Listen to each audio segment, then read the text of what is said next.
suspect sa kasong pagpatay na na-ospital kamakailan ang nakatakas mula sa ospital. Pumalis daw kasi ang bantay niyang pulis. Nakunan sa CCTV camera ang pagtakas ng suspect. Si JP Soriano, naka-alerto 24.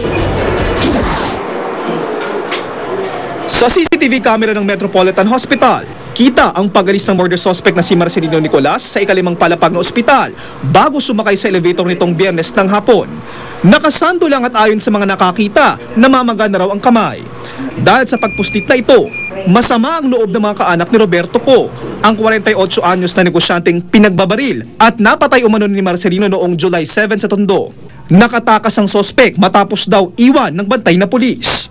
Nagkakagulo na sila kasi wala doon yung polis at wala rin si Marcelino Nicolas tumakas. Napakasakit po mawala ng isang mapagmahal na asawa, responsabling asawa. Kahit po yung mga kapitbahay namin, nawalan sila ng kapitbahay na napakabait.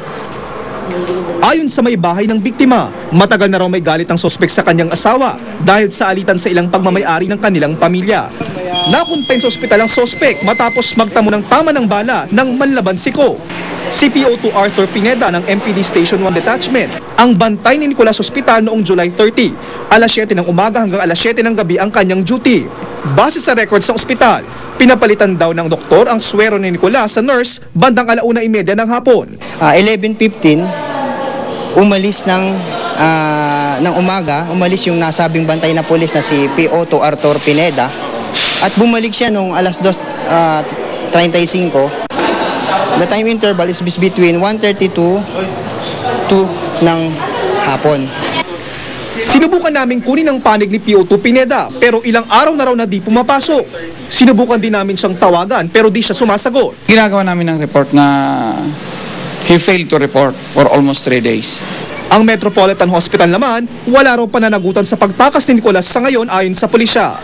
Ayon sa medical director ng ospital na ito, ikinululungkot daw nila ang nangyaring insidente. Gayunpaman, gumagawa na raw sila ng sarili nilang investigasyon. Hinahunting na si Nicolas na ayon sa MPD ay nasangkot na rin pala sa iba pang kaso ng pagpatay at nakatakas na rin pala noon bago na absuelto. JP Soriano, naka-alerto 24. Tatlong bata ang dinampot ng mga pulis matapos umanong magnakaw sa isang sanlaan sa lungsod ng Maynila. Iniimbestigahan pa kung kabilang at sila sa isang sindikato ng mga bata. Si Oscar Oida, naka-alerto 24.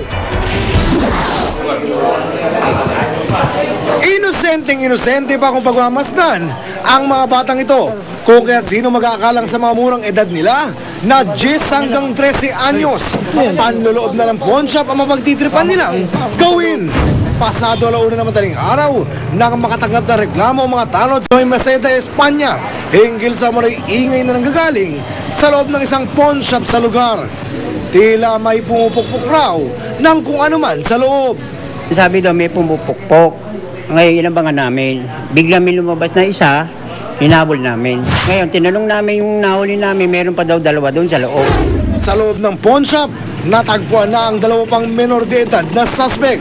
Pati na ang mga kasangkapang ginamit nila para mapasok ang naturang establishmento. Di sukat akalain ng mga otoridad na magagawa ng mga batang ganito kamura ang pag-iisip na manloob ng pawn shop.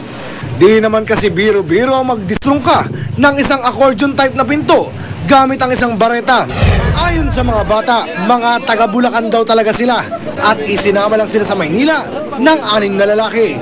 Inaalam na ng otoridad ang posibilidad na kinakasangkapan ng isang malaking sindikato ang mga batang ito para magnakaw para sa kanila. Oscar Oida, naka-alerto 24. Ibinasura ng Ombudsman ang reklamong murder laban sa ilang opisyal ng Philippine Navy dahil sa kakulangan ng ebidensya. Kaugnay po ito sa pagkamatay ni dating Navy Ensign Philip Pestaño. Hinala naman ng pamilya Pestaño, ganti ito matapos silang magsampa ng impeachment complaint laban kay Ombudsman Merceditas Gutierrez. Patuloy na sinisikap ng GMA News na makuna ng reaksyon kaugnay nito ang tanggapan ng Ombudsman. What she did has only strengthened our belief that she is not deserving to stay in her office. Sa gitna ng bad news, nariyan ang good news. Mga kapuso, Pilipino ang nagwagi sa kauna-unahang Guinness World Series of Pool Championship na tinanghal sa Jakarta, Indonesia. Siya ay si Jundel Mazon. Tinalo niya ang Indonesia na si Irzal Nasution. Kahit pa si Nasution ang nanguna sa unang bahagi ng laban. 40,000 dolyar o katumbas ng halos 2 milyong piso ang napalalunan ni Mazon. Ang Guinness World Series of Pool ang unang kampyonato para kay Mazon. Talagang tayong mga Pinoy hindi lang malikhain, world class pa. Isang patunay dyan, ang gawang Pinoy na teknolohiya ng patubig sa Murcia sa Negros Occidental na finalist sa pa-contest ng British Broadcasting Company o BBC. Yan ang magandang balitang tinutukan ng GMA News stringer na si Butch Gasper. Dito sa manumunduking bahagi ng Barangay Santa Cruz, Murcia, Negros Occidental, tampok ang isang nakamamanghang teknolohiya ng isang NGO, ang hydraulic ram pump, patubig na disinyong Pinoy. Bukod sa simple ito, dito gumagamit ng kuryente o langis, kunin natural energy lamang. Sa pamamagitan ng daloy ng tubig sa ilog, pinapakyat ng ram pump ang tubig sa bundok kung saan nakatira ang mga mahihirap na komunidad ng Santa Cruz, Murcia. Si Mang Paterno, isa sa mga residente, laking pasasalamat sa ram pump. Ang benepisyo sang rampam sa amon, duro sang nalipay. Kaya nakahatag na sang tubig nga imno namon, no? Matagal na raw ang teknolohiyang ito. Pero tanging ang NGO na Alternative Indigenous Development Foundation Incorporated o IDFI ang nagsulong sa paggamit nito sa Negros. Isa ito ngayon sa 12 finalists ng World Challenge Competition ng British Broadcasting Company na pinakamagandang proyekto na nakakatulong sa mga liblib na lugar. Ayon sa IDFI, ginamit na rin ng hydraulic ram pump sa Cambodia, Nepal at maging sa disyerto sa Afghanistan. A few years ago, mayroon mga Americans, sabi nila world-class yung pabuito that completely developed yung technology mismo, efficient, very high quality. So it's time to share this with the world. Isa pang gawang Pinoy ang finalist sa BBC World Challenge, ang bisiklitang gawa sa kawayan. Maaaring iboto ang inyong favorite project sa www.worldchallenge.com.uk simula Setyembre 27 hanggang Nobyembre 12 sa taong ito. I-anunsyo ang nanalo sa December 4 sa The Netherlands. Mula rito sa Murcia, Negros Occidental, Butch Gasper Jr., GMA News. Chika Minute! Larawan ng isang proud daddy ang young actor na si Paolo Avellino. Kwento ni Paolo, baby boy ang anak nila ni LJ Reyes at sobrang saya raw niya nang makita ang litrato. Pinangalanan ng baby na Ethan Aquio. Inaasikaso na ni Paolo ang kanyang tourist visa para mapuntahan ang kanyang mag-ina sa New York. Naghahanda na rin siya para sa bago niyang role bilang daddy. Natulala ako. Parang I don't know what to... I don't know feeling to express. The feeling of happiness, sobrang, parang it's more than happiness eh. Matagal nang tapos ang summer pero ang bikini contests, hindi pa. Sulya pa nang nagseseksi ang candidates sa kanilang pagrampa sa chikang hatid ni Lars Santiago.